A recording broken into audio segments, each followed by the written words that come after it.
They are all striving to eradicate European societies and European nations and replace it with multiculturalism. Yeah, it's They're population replacement. Yeah, population replacement. They're trying to take our countries and change them into something else that suits their left-wing ideology.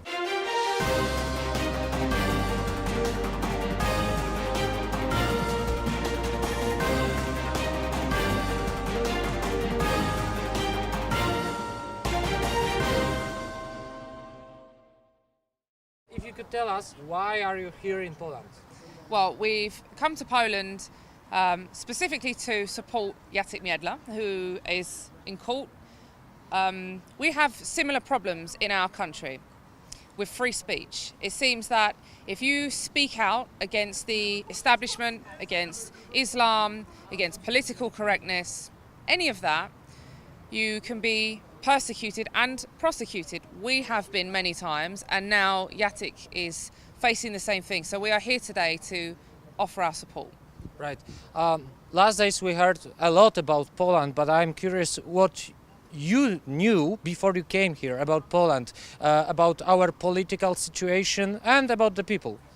Well, we knew that Poland was very Christian, very untouched by mass immigration, Islamic terrorism, extremism, but we've come here yesterday, and we've fallen in love with, especially Warsaw. I mean, central London is dirty, full of foreigners, dangerous, lots of mosques, and this is beautiful. Your city is beautiful. We love it. We love Poland.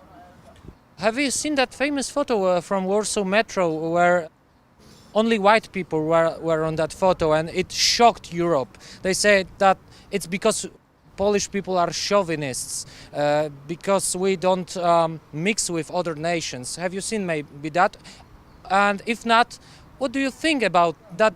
Wherever you look, there are so few foreigners, only tourists. Yeah, well, that's the way it should be. That's what we want in England. We're quite jealous of Poland. We're very jealous because we wish the English people were more like the Polish people, very patriotic, love their country, and good politicians. Your Prime Minister, the lady, has been attacking the EU, the bureaucrats, the people in Brussels, because of migrant crisis, etc. So we're very jealous of Poland, but you're on the right track. Please don't ever make the same mistakes that England has made. What's the reason why British nationalists or people like Nigel Farage have so few supporters, that they don't win elections, that they are not, they don't have that power in England that could change the situation? We have Brexit, but we don't have British nationalists on power. Well, you know, a lot of the problem in Britain is fear. And our media, our government, our schools, the education system is all dominated and controlled by left-wing liberals. So people are brainwashed into left-wing ideology. Political correctness, multiculturalism is great, mass immigration is great. And if you speak out against any of those things, for example, we speak out against Islam. We have a huge problem with Islam in our country. You've seen terrorist attack after terrorist attack now in England. We've got mass immigration where Muslim communities are colonizing entire areas of our country. Now, if you dare to speak out about that, as we do, you will be called names. You will be called a racist. You will be called Islamophobic, you know? And the people of Britain are scared because they don't want to risk their job but it's too late.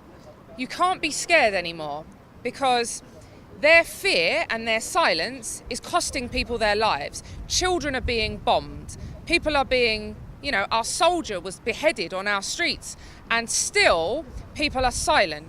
It's because they're scared, but they need to forget their fear, because if they don't do something now, Britain will be lost forever. Do you think there is some master plan, some bigger thoughts behind this, or it's just political foolishness behind that plan with mixing people and inviting immigrants? No, I believe that it's deliberate. I believe it is a deliberate, engineered situation by the EU elite, by all the socialists and liberal politicians, by the mass media, which is controlled. It's not free press, it's controlled. They are all striving to eradicate European societies and European nations and replace it with multiculturalism. Yeah, it's They're population replacement. Yeah, population replacement. They're trying to take our countries and change them into something else that suits their left-wing ideology. And it's deliberate.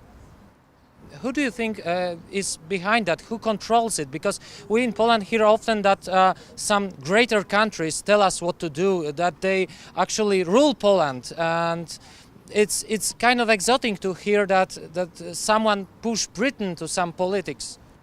No, it's the enemy within. It's the politicians, it's the British politicians and the journalists and the school teachers and the trade unionists. They are all behind what is happening to our countries. They are the ones that opened up our borders to mass immigration, which is changing the face of Britain. Birmingham, London, Leeds, Manchester, Liverpool, all changing, becoming foreign, becoming multicultural. British people, 20 years down the line, we're going to be a minority in our own country. And it is our own politicians, not anything from outside, it's our own politicians. People like Theresa May, Tony Blair, David Cameron, Gordon Brown, John Major. They're the ones who are selling us out and betraying our country. So where was that turning point that changed everything? Because Britain wasn't always like that. It was after the Second World War, about 4 years after the end of the war. The socialists got into power in Britain and they opened up the borders and they started bringing in Africans, West Indians, Asians, and it's just carrying on, and it's to the point now where you go to London, it's not even British anymore. I live in London, and there are entire parts of London that have been colonised by the Muslim community. If I went into that area, I would be attacked. If we have seen Sharia patrols, okay, these Muslims living in these areas are actually patrolling the streets, and when a British non-Muslim woman walks through the streets, they're being attacked.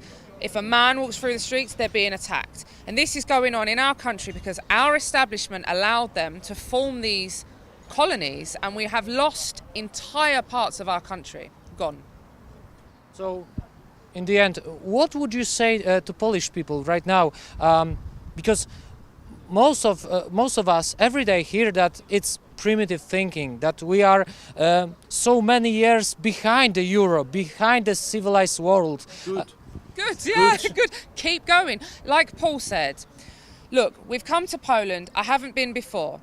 I can see from my very short time here that you are probably one of the last hopes for Europe, the last hope, because Britain finished, France finished, Germany finished, Sweden finished.